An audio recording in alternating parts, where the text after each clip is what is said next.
सामाजिक संरचना किस प्रकार की थी? तो क्वेश्चन ये है, यहाँ पे बात मध्यकालीन भारत की हो रही है। तो मध्यकालीन भारत में जो हमारा समाज था ना, वो बहुत ही ज्यादा जटिल थी उसकी संरचना। जटिल कैसे थी? क्योंकि यहाँ पे ऐसे नहीं था कि एक ही धर्म के लोग रहते हो, यहाँ पे विभिन्न धर्मों के लोग रहते थे। कैसे रहना शुरू हुए? जब तुर्कों ने आक्रमण किया तो अन्य देशों से जो लोग थे वो भारत में आके बसने लग गए थे। तो जब वो लोग भारत में आने लगे, कुछ लोगों ने तो कोशिश की कि वो अपने अस्तित्व को बनाए रखे, यानी कि जो उनका अपना धर्म था उसको बनाए रखे, लेकिन कुछ लोगों ने भारत के धर्म को ही अपना लिया। जो हिंदू थे यहाँ के, वो उनकी तरह हिंदू बन के रह गए। अब कुछ लोग जो थे जिन्होंने अपने धर्म को बनाए रखा, उन्होंने अपने धर्म का प्रचार शुरू किया। इससे क्या हुआ? भारत में धर्म के मामले में बहुत सारी वैरायटीज है, जैसे कि हिंदू, मुस्लिम, ईसाई, ये सब अलग अलग धर्म हो गए। अब बात करते हैं कि संरचना तो थी वो जटिल कैसी थी, मतलब सामाजिक संरचना कैसी थी। तो स्टार्ट करते शासकीय वर्ग से। शासकीय वर्ग जो था सबसे ऊंचा माना जाता है, क्योंकि उसमें शासक वर्ग होता है। शासक वर्ग में अधिकारी होते थे, बड़े बड़े अधिकारी, जो कि पूरे शासन चलाते थे, मतलब पूरे जो हमारा देश है उसके शासन को संचालित करते थे कि यहाँ पे जो लोगों के लिए केंद्रीय सत्ता होगी, जो भी सत्ता थी, यहाँ की राजनीति थी, जो भी उसको जो भी संभालते थे वो सत्ता को संभाला करते थे शासकीय। अब नेक्स्ट बात होता है धार्मिक वर्ग। धार्मिक वर्ग यहाँ पे कैसा था? धार्मिक वर्ग जैसे कि मैंने बताया कि बहुत सारी वैरायटीज थी, यहाँ पे लोग भिन्न भिन्न धर्मों के हुआ करते थे। जैसे कि कोई हिंदू है, कोई मुस्लिम है, कोई ईसाई है, लेकिन रहते सभी मिलजुल कर थे। बाद में ये बात अलग है कि बाद में ये लोगों में आ गई, ये जो बनी थी सोच बन गई लोगों में कि हिंदू ऐसे होते हैं तो मुस्लिम ऐसे होते हैं, हिंदू और मुस्लिम आपस में साथ में रहते थे। ये जो विचारधारा थी बाद में बनी थी। लेकिन भारत का जो धार्मिक वर्ग था ना मध्यकाल में, वो बहुत ही ज्यादा जटिल था। यहाँ पे भिन्न भिन्न धर्मों के लोग रहा करते थे और सभी अपने धर्म का प्रचार करने के प्रयत्न में रहा करते थे, कोशिश में रहा करते थे। उसके बाद बात आती है व्यापारी और दुकानदार। व्यापारी जो थे ना, जो मध्यकाल भारत में व्यापारी हुआ करते थे, वो व्यापारी देश के धनी व्यापारियों में से एक हुआ करते थे। मतलब देश के जो सबसे धनी व्यापारी हुआ करते थे, उनमें से बहुत से व्यापारी भारत के हुआ करते थे।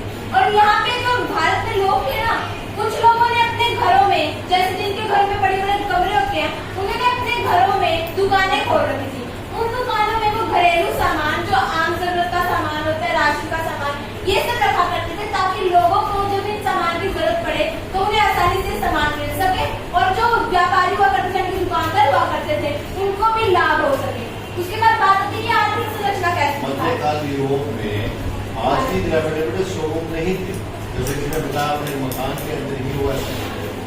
तो ये सारा मध्यकाल की बात है। क्वेश्चन आपको मध्यकाल समझ नहीं दे सकता, लेकिन चैप्टर आप मध्यकाल का करते हैं तो मध्यकाल की सारी बातें बता बहुत अच्छा। धार्मिक आर्थिक व्यवस्था। आर्थिक व्यवस्था कैसी थी? भारत जो था मध्यकाल में बहुत समृद्ध था। भारत के पास बहुत संसाधन थे। भारत का आयात निर्यात का काम भी बहुत अच्छा था। यहाँ पे जो लोग थे हस्तशिल्प का काम करते थे, अन्य कार्य भी किया करते थे। इसीलिए यहाँ पे जो लोग थे काफी धनी हुआ करते थे। हम ये कह सकते हैं कि अप्रोक्सीमेट हर व्यक्ति धनी हुआ ही करता था। सोने की चिड़िया आपने सुना होगा, भारत को सोने की चिड़िया कहते हैं। तो अब बात आती है कृषक वर्ग। कृषक वर्ग जो होता है तीन भागों में था। कृषक वर्ग से विपरीत उन लोगों से है जो कृषि से जुड़े हुए थे। अब भारत में उस समय में अधिकतर लोग कृषि के कामों में ही थे। हाँ थे, व्यापारी भी थे, दुकानदार भी थे, परंतु ये नहीं कहा जा सकता कि हर व्यक्ति दुकान या फिर दुकानदारी में हो या फिर व्यापारी हो। आज के समय में तो हम देखते हैं कि कृषि में बहुत कम लोग हैं, लेकिन उस समय में सबसे ज्यादा लोग कृषि में ही जुटे होते थे। इसलिए कृषक वर्ग तीन भागों में बटा हुआ था। खुद काश्त किसान, तो सबसे पहले खुद काश्त किसान वो किसान हुआ करते थे जो अपनी भूमि पे ही कृषि किया करते थे। मतलब उनकी जो भूमि थी उस पे जो शासक वर्ग था, उसको कोई भी अधिकार नहीं हुआ करता था। उसके बाद आता है पालिकाश। पालिकाश वो हुआ करते थे जो दूसरों की भूमि पे किया करते थे खेती। और तीसरे होते हैं मुजारियान। मुजारियान वो लोग होते थे जो मतलब कि किसी बड़े व्यक्ति की जमीन पे खेती कर रहे हैं ना, तो उन्हें खेती करने के साथ उनको अपने अनाज का भी हिस्सा देना पड़ेगा बड़े किसान को, जिसकी भूमि पे वो खेती कर रहे हैं। साथ ही साथ उसको या फिर उसके परिवार के किसी व्यक्ति को उनके घर में काम करना पड़ेगा, जो कि बहुत ही बुरा माना जाता है। क्योंकि अगर हम पहले खेती कर रहे हैं, खेती करने के बाद व्यक्ति थक जाएगा, एक तो उसको अपने अनाज भी देना पड़ा, ऊपर से उसको उसके घर में जाकर काम करना पड़ा, तो मतलब उसको डबल लॉस हुआ। पहले तो अगर हम उसकी जमीन पे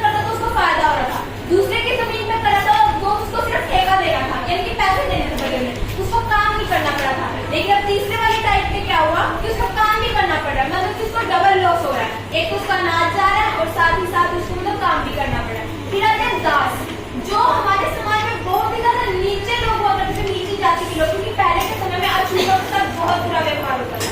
हमारे सामने भी ऐसे अनेक एग्जाम्पल आज के समय में भी दिखते हैं। मतलब हम अनेक लोगों के बारे में पढ़ते हैं, जैसे डॉक्टर भीमराव अम्बेडकर के साथ बचपन से ही अछूतों वाला व्यवहार किया जाता था। उस समय में अछूतों को बिल्कुल नीची जाति का माना जाता था। अगर अछूत किसी बड़ी जाति के व्यक्ति को, हिंदू को, मुस्लिम को छू भी देते थे ना, तो जो वो व्यक्ति ऐसे रिएक्ट करा करते थे जैसे किसी जानवर ने उनको छू दिया और पता नहीं उसके पास क्या ये लगी वायरस हो गया और क्या उनको बीमारी हो जाती थी। अछूतों को देखते ही वो ऐसे रिएक्ट किया करते थे जैसे कोई जानवर को देख के भी ना करता हो।